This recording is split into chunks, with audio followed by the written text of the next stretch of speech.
economic freedom fighters.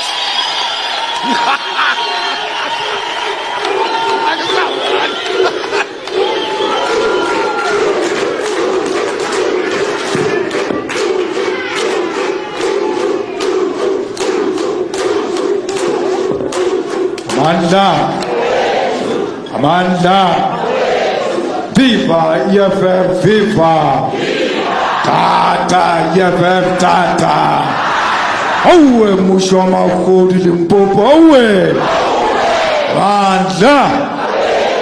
Thank you very much, Provincial Chair, the Provincial Secretary, and all the officials who are here today. And let me thank the delegates from all regions and branches of the EFF. Let me salute members of the media who are here and for their patience as well, because we started a bit late. We are not going to waste a lot of time today, especially from my side, because we are going to speak to you on the 13th of December at the National People's Assembly.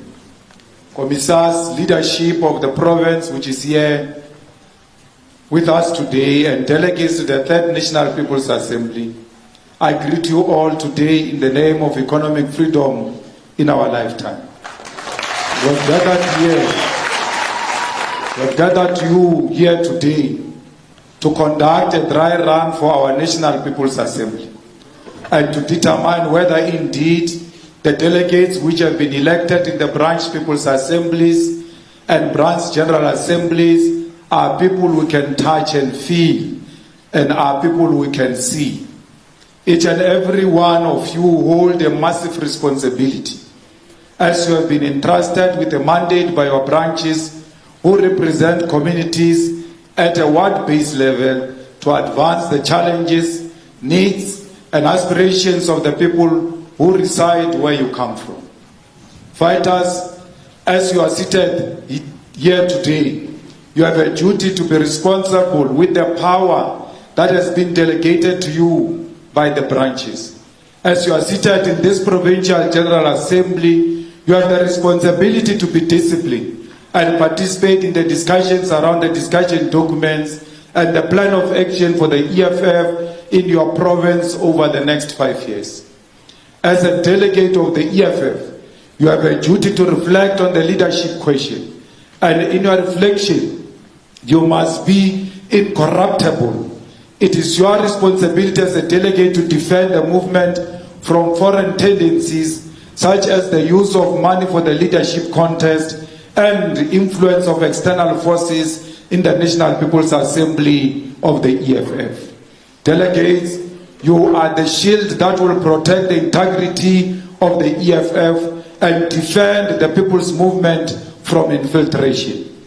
It is you who must tell us of the misuse of organizational resources to pursue a selfish, narrow, and factional interest.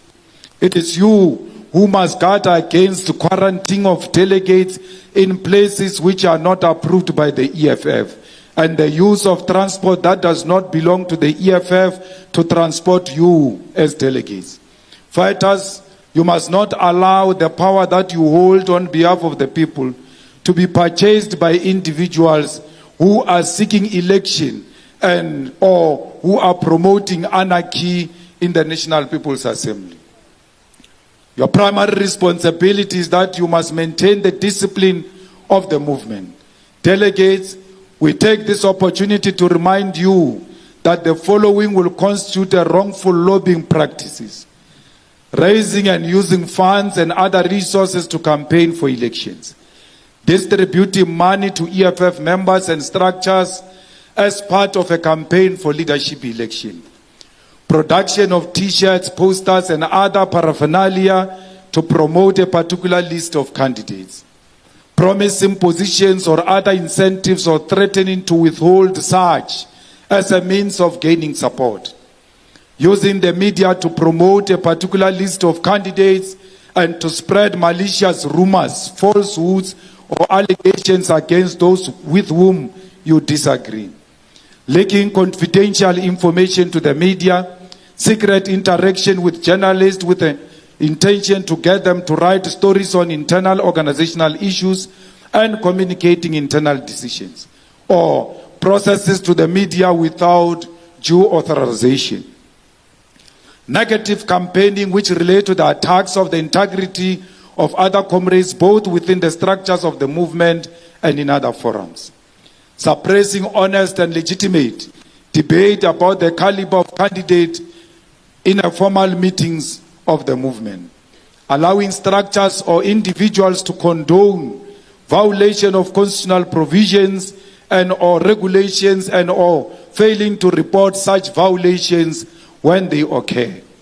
Using the offices, resources and staff of the EFF or any state institution or company as a machinery to promote a particular list of candidates. Using violence, intimidation, threats to coerce and force those who hold a different view. Setting up structures outside organization to promote or lobby for a particular candidate. Convening meetings to discuss leadership issues under the false pretext that they are organized constitutional structures. Production and distribution of documents and pamphlets not approved by structures of the organization will not be allowed. You cannot use social media such as Facebook, WhatsApp and WhatsApp groups or Twitter to negatively attack others. EFF members nominated for leadership positions in the CCT must actively and vehemently discourage anyone from using their names to campaign for leadership position. If you keep quiet when your name is used to divide and undermine the integrity of our organization, your name shall be disqualified from contesting for any position in the organization. When people do wrong things in your name, you must be able to stand up and say, "Not in my name." No EFF from the CCT or PCT is permitted to create the perception that their lobbying is a decision of the upper structures. Structures and members of organization have a right to raise their views.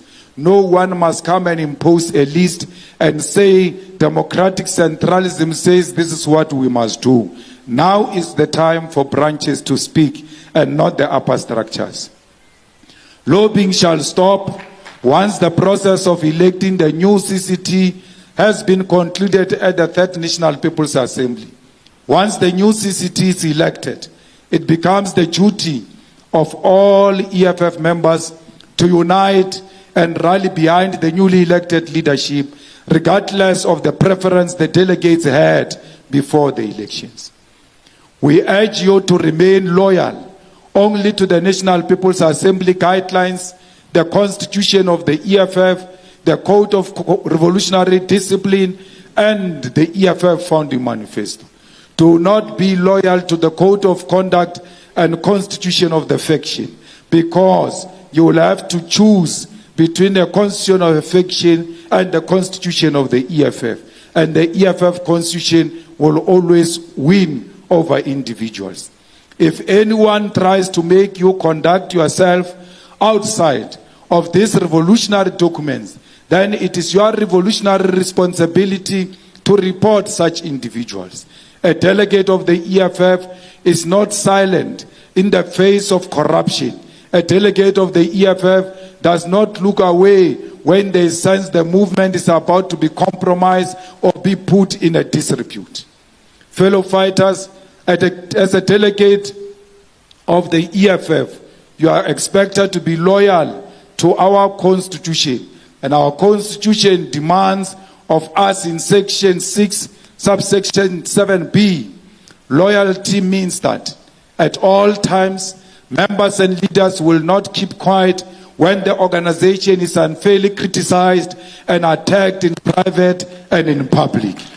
Loyalty to the organization means that members will remain active members even when removed from positions of responsibility or deployments. Loyalty means the members of the organization will not join in the opposition and opponent forces who unfairly criticize the organization and its leadership. It is for this reason that you as delegate must be vigilant and loyal and never allow enemy forces to coerce you into unfairly criticize the organization or its leadership. Delegates, this means that when the organization or its leaders are unfairly attacked in public or in private, it is your duty to stand up and defend the revolution, because this movement and its leadership are the custodian of the revolution. Fighters, the fact that we are heading to the Third National People's Assembly does not mean that we no longer have leadership, that anarchy must prevail. Until the Electoral Committee dissolve the Central Command team at the National People's Assembly, this organization remains led, and this leadership will guide you throughout this process alongside your provincial leaders. Fighters, when we say that you must not unfairly criticize the leadership, we are not saying do not engage in constructive criticism, because our Constitution allows this.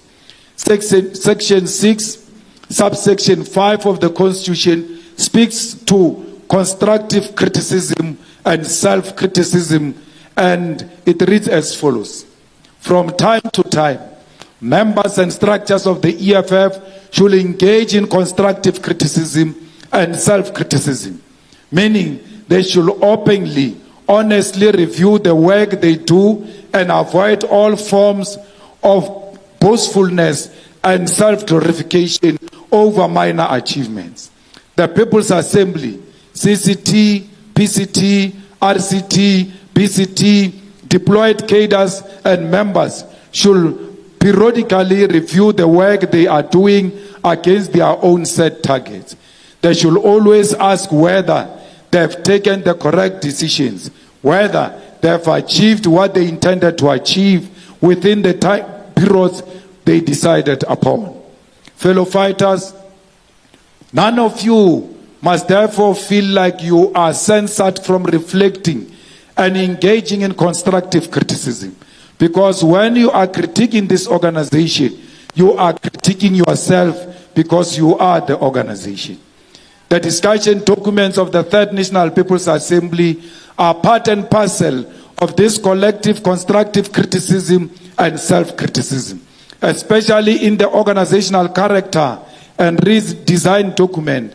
And it is this discussion document, amongst many others, which should inform your discussions here today. There are many critical questions which you must reflect on, such as the reorganization of regional structures into sub-regional structures. We must ask ourselves a question without being factional as to whether regional structures are relevant or not. What is the immediate role of the regional structures? Can this role not be played by sub-regional structures? Because when we choose a sub-region, it means we choose a person from amongst ourselves, a person who knows our dynamics, a person who lives our struggles, and is not a stranger who wins a position of a regional chairperson, even when he's not known for working the ground, but because he's got the means to lobby others and become a regional leader. Fighters, we need to discuss whether we have not reached a point where we must establish the youth command and collapse the student command into a youth command, because students are members of the community before they are students. They have to belong to one organization with the unemployed youth and with the urban and rural and township youth. All of us, we are allowed to speak about those issues. We are allowed to speak whether we should increase the membership target from 100 to 200, or we should maintain it at 100. Because our responsibility is to win elections. How does having 100 members translate into winning even a voting district? These discussion documents ought to be the bedrock of our discussion, because you cannot discuss leadership question before you discuss the mandate these leaders must carry out. There must be a term of reference of what these leaders will be leading, so that they know what is expected of them before they accept the responsibility of leadership. Let us exhibit the highest form of discipline, fellow fighters, and in doing so, not shy away from reflecting on the recent occurrences within our movement and within society in general. The National People's Assembly is important because it is our commitment to internal democracy, a principle which we must never compromise, because it is Leninism to allow all party members to engage on the tactical questions and planning of the movement and to engage on the election of party leadership. It does not matter whether democracy goes in our favor or not, but our commitment should be to democracy. Be honest in your discussions and revolutionary in your approach, and avoid at all times the temptation to fall into the traps of liberalism. In closing, I want to share with you the key principles to avoid an organizational decay and to avoid allowing liberal tendencies to inspire you as delegates of the EFF. And these are the 11 points on combating liberalism as developed by Mao Zedong of China. Liberalism fighters manifest itself in the following ways, and we must always strive to avoid practicing it. To let things slide for the sake of peace and friendship when a person has clearly gone wrong. This means that when a person is your friend, even when they are doing wrong, you allow them to do wrong because you want peace.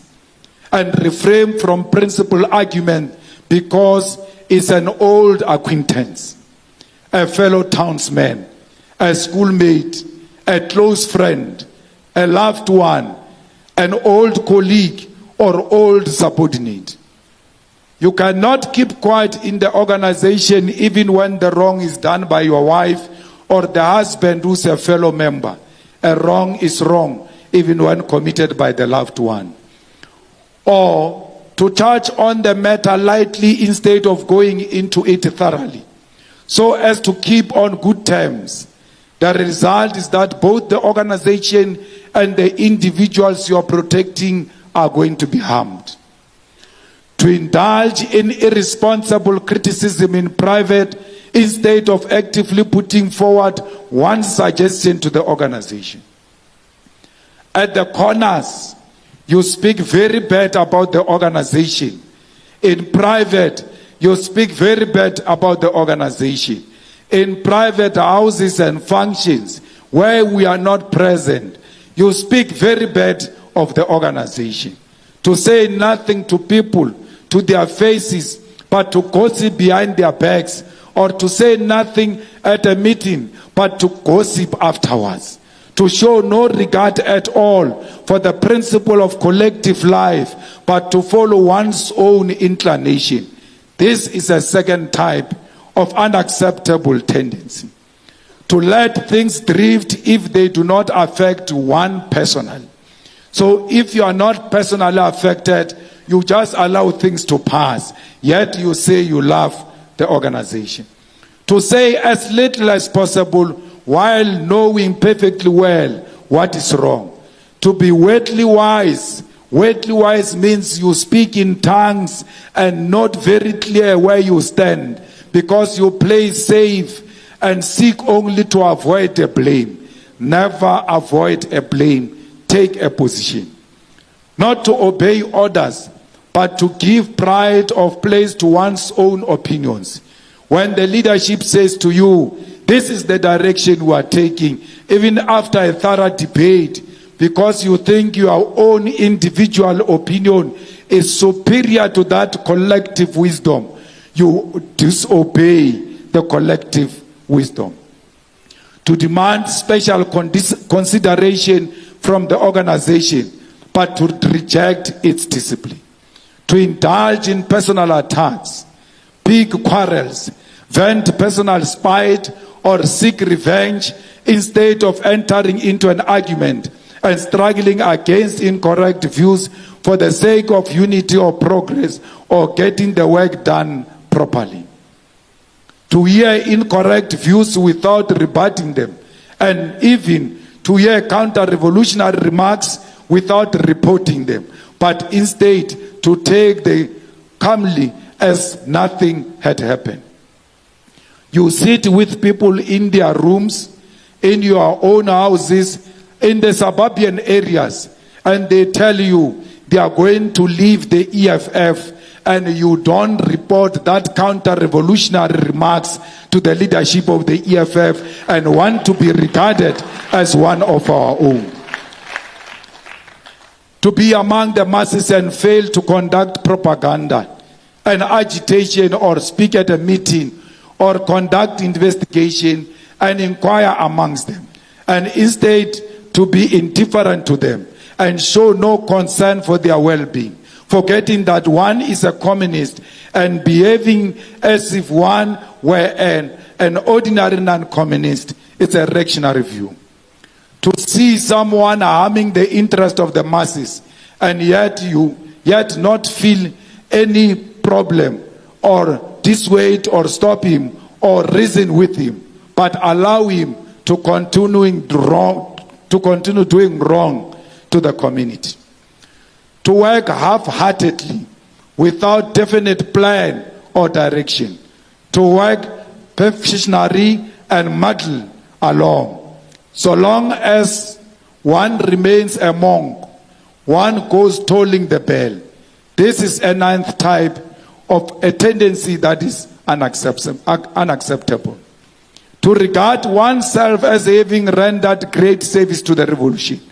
To pride oneself on being a veteran. To disdain minor assignments while being quite unequivocal to major tasks. To be slipshod in work and slack in study. When we say to you, you must go to school, and you refuse to go to school and yet regard yourself as a revolutionary. A revolutionary can never hate education. There is no need to remind us that you are a veteran of the EFF. There is no need to remind us that you started with the EFF in 2013. Your own performance and conduct in the organization will speak for you. You are speaking about it and overemphasizing it because you want to impose yourself on us. To be aware of one's own mistakes and yet make no attempt to correct them. Taking a liberal attitude towards oneself. As Marxists and Leninists and as students of Fanon, let us engage frankly and remain revolutionary and avoid liberalism at all costs. Fighters, the time is now to take a stand. You cannot be neutral at a point when your organization needs you the most. The time is now to stand up and say, not in our names. The time is now that no old man with no track record of doing good to black people can claim that he can unite black people.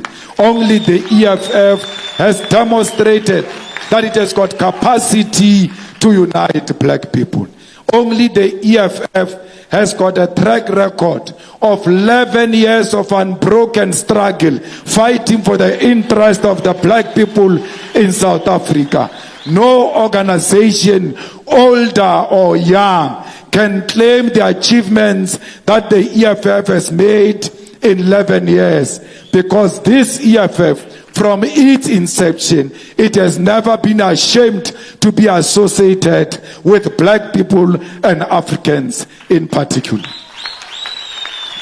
Fighters, show me any organization that brought together in the past 11 years, that brought together almost 120,000 black people under one roof, speaking one language, determining their own destination together. No any other organization has ever done that except the EFF. What nonsensical unity are they talking about? What unity of Africans are you talking about when you have had almost 82 years to unite Africans? No organization in South Africa, in Africa, and in the diaspora can claim to unite Africans, because it is only EFF that can be found in Zimbabwe, in Mozambique, in Ghana, in Nigeria, in Liberia, in the whole of African continent, because the true unity of African people lies with the unity of the EFF. The unity of Africa depends on the unity of the EFF. The liberation of black people in South Africa depends on the unity of the EFF. Defend the unity of the EFF is the only one that can unify the whole of black nation all over South Africa, all over Africa, and in the diaspora. I thank you. Shaya ingoma. Shaya ingoma, shaya ingoma.